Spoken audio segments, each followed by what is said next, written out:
Hi there, welcome back to Civil Learning Art and welcome back to my messy table.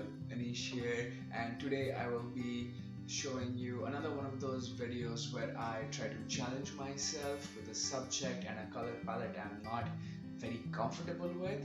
And this time I picked a scene like this, and it's all going to be about learning how to use the color yellow.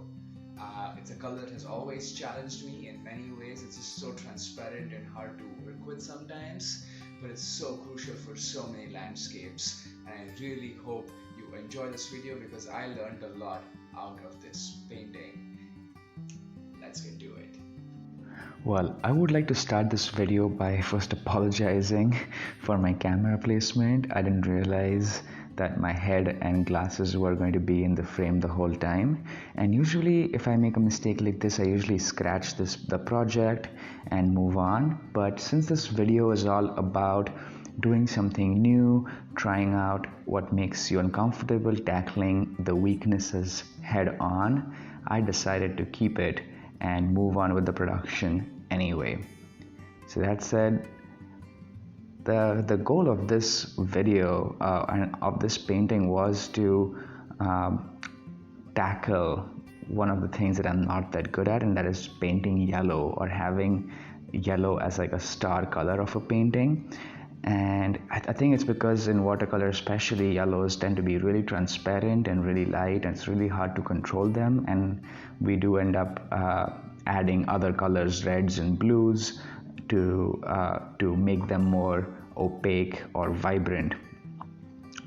And I really wanted to see how much I can push myself to only paint with yellow as much as possible, even though of course I do mix a lot of other colors with yellow. But I think most of this painting, I would say like 90% of the pigment used in this painting is in fact yellow.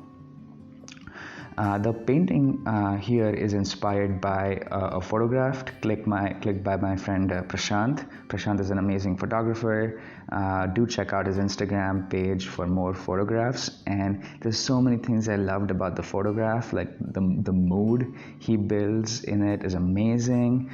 The light and the shadow is wonderful. I especially love the shadows because usually if you have sun behind you, all the shadows of people would be in the same direction, but since the sunlight is coming through a little pinhole of like the path between the buildings, the shadows actually point in different directions, and that is a really cool effect.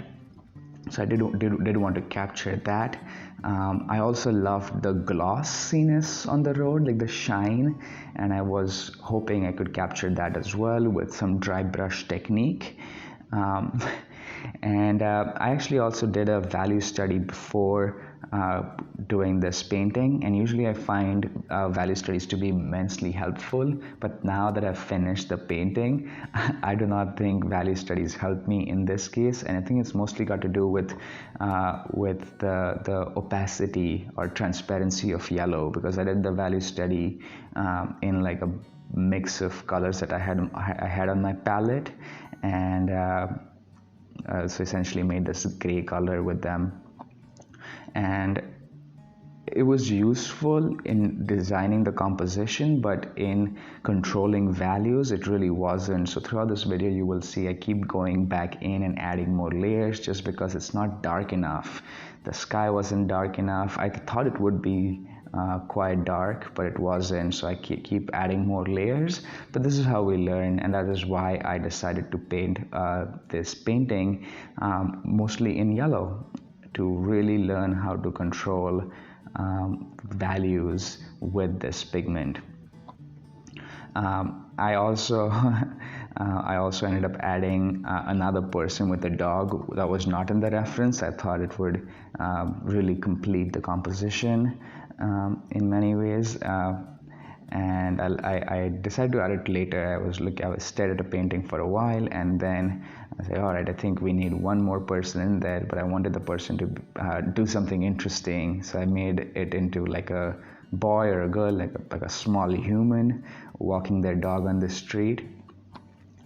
And I think adding that really emphasized the pinhole effect of sunlight coming between the buildings and onto the road, creating shadows in different directions.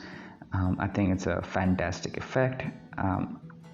I also enjoy putting in different wires. I think cities are often characterized by wires, like electrical lines or something, and really drives home the fact that it's a city. Of course, there's buildings in the background, there's the crosswalk, cars, and the skyline that you see in the background. All of it is hinting at a city view, but I think these few electrical lines also add a lot to the overall effect.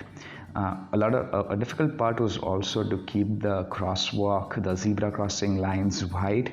I tried to paint around them, which is how I usually do, but in hindsight, maybe it would have been a good idea to use masking tape or lift up some paint. It's always hard to know what's the best way to preserve your whites.